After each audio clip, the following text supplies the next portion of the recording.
Hey there, how do you do it to supersize your business? Sharon Horne-Ellstrom here, but you can call me Pajama Grandma.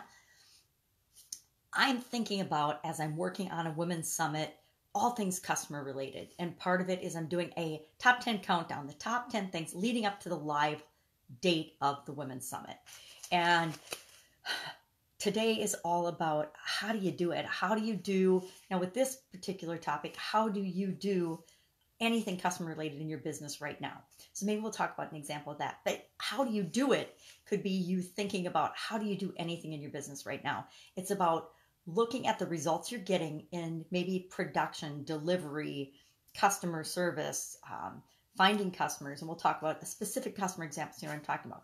Maybe it's deliverables or delivery process or mechanism.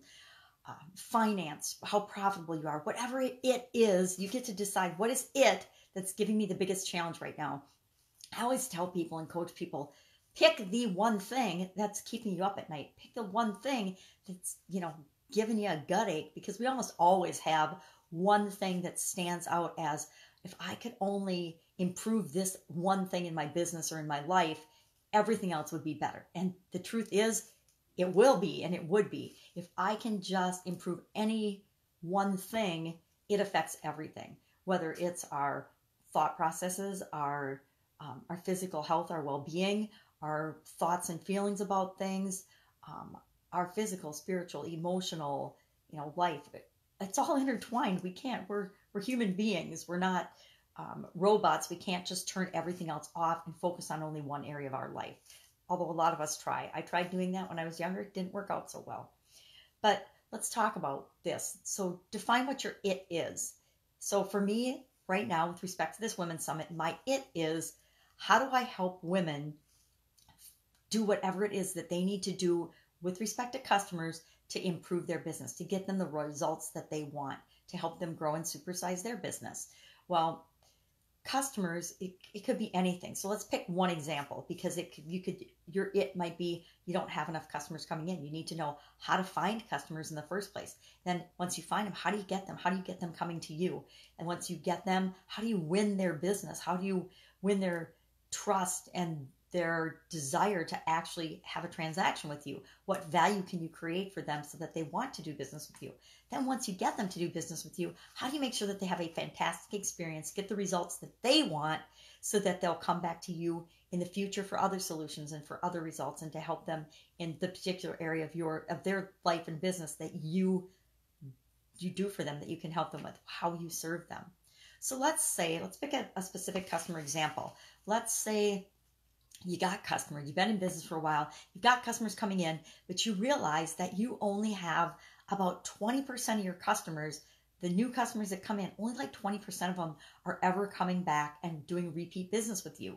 Now, that might be a good number depending on your business or your industry, or that might be a bad number. But let's say, for purposes of this example, that you decide 20% isn't a great number. You've just read an article on the cost to acquire a new customer versus the cost of having a repeat customer, and you're like, I want to explore that. I want to figure out how I can put that to work in my business. So that's my it. My it is, how do I do it? How do I do it right now? How am I getting customers to come back to my business right now? If your answer is, well, I'm not really doing anything, I'm not following up, and that's key right there, is follow up, finding out how their experience was, paying attention to them, building a relationship with them so that you can follow up. But you need to assess and figure out, what am I doing right now with respect to that thing that I want to change or improve?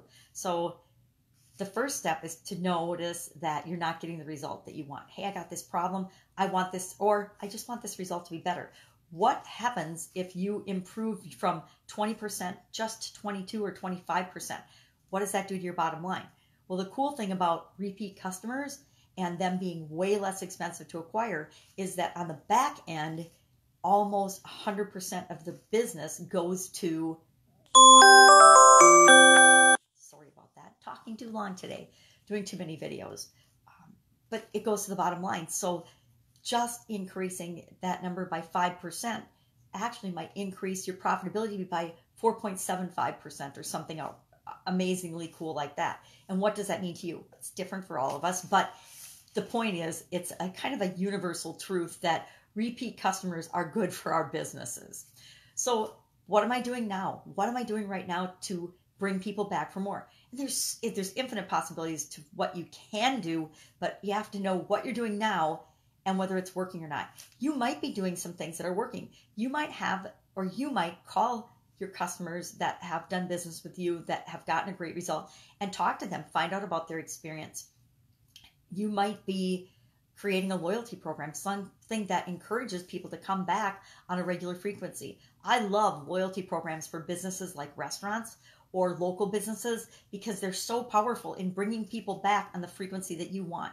Or I call it exponential smoothing, where you, on certain days in retail businesses, they're really busy, and certain times, and a lot of businesses are seasonal, but they might be seasonal during the week. Like, Friday and Saturday nights are really big for restaurants and bars.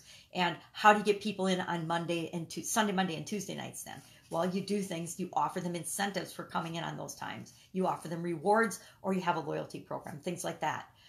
So there's so many things that you can do, but first you have to know, what are you doing? And if something's working, maybe you just have to do more of it. Maybe you're running an ad for a coupon that's giving you incredible results and bringing people back on like a 65% basis. So that would be incredible. Maybe you just need to do more of that, but you need to know what you're doing and whether it's working or not to determine if you need to do more of it or if you need to do something differently. So today is all about assessing the methods that you're using and just, being aware of what are you doing, what could you be doing, and what do you need to do to get you the result that you want. That's it. Make it an awesome day. And of course, I will be with you tomorrow. Bye.